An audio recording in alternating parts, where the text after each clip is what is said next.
डाव आहे त्याला. डाव म्हणजे बघा इकडे काय फोकस. हा, मग ह्या डाव्याला काय करा, आपलं 25 बॅग टाका आणि बाकी तुमचं उचल द्या, तुम्हाला साईज कळेल. आता फवारण्यामुळे तुम्हाला काय वाटतं, काय फरक पडला काही? माझ्या माहितीचं फवारल्यामुळे थोडाफार फरक पडला आहे. तर महत्वाची गोष्ट काय आहे, पहिलं खात मी 20-13 टाकलं होतं पोत्यात. ते बाकीचा प्लॉट सगळा पिवळा पडला. फवारणी बी घेतलो आणि पुन्हा ते खात टाकलो. त्याच्यामुळे ह्याचा कलर बी थोडा चेंज झाला. कायम कायम आहे. आता मी आता प्लॉट बघितली इथे. त्यानं ती हाताने केली झाली.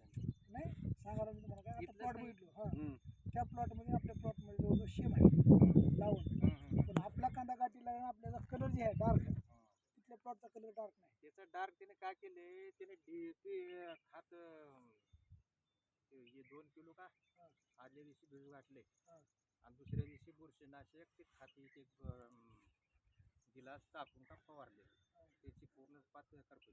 आता आपला शेंडा थोडा करपला, याला काम शेंडा करपला नाही साहेब, हा. शेंडा पूर्ण गेलता का नाही. तेव्हा काही शेंडा का टोटल पात अशी झाली माझी, टोटल ही अशी झाली पात. सगळे टोटल. म्हणजे या पातीला तुम्ही आपल्या ग्रीन पॅन्ट कंपनीचं ग्रो नायट्रोकिंग दिलेलं फवारलो. ते एक फवारलो हा, आणि खाते टाकलो. फवारणी देऊन खात दिले, पण खात देताना आणि केमिकल वापरले सर. अजून आपलं काही खात वापरलं नाही. सगळ्यात महत्वाचं ह्या प्लॉटमध्ये आणि शेजारी आपल्या जाताचा प्लॉट बघितला आपण, त्या प्लॉटमध्ये खूप अंतर आहे. आता कांदा गाठीला लागलाय आणि या कांद्याचं आयुष्य जर बघितलं तर जवळजवळ माझ्या हिशोबानं 4 महिने पुरं जाईल.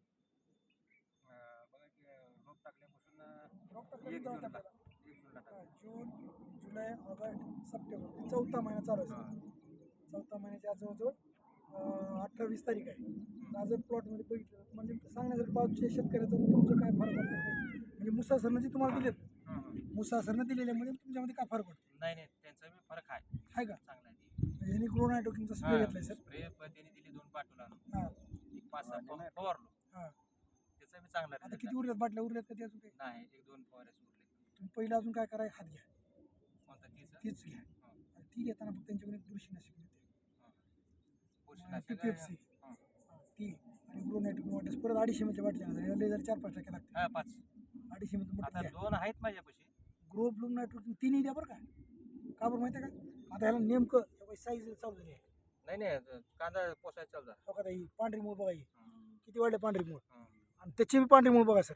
तुम्हाला लक्षात येईल म्हणजे काय माहिती आहे का, आपल्याला जी पांढरी मूळ वाढली त्याचं कारण जेवढं आहे की आपण ऑर्गॅनिक वापरलो.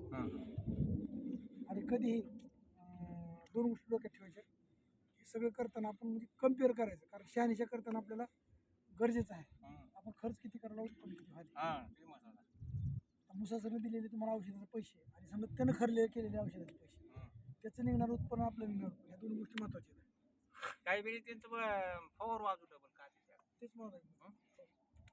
समाधान आहे. काही कांदा चांगला मी तर शेतकरी वापरावी वापरा काय अडचण नाही. ज्येष्ठीनं अनुभव करून त्यांनी म्हणले, आम्ही जरी किती सांगितलं तर तुम्ही ऐकत.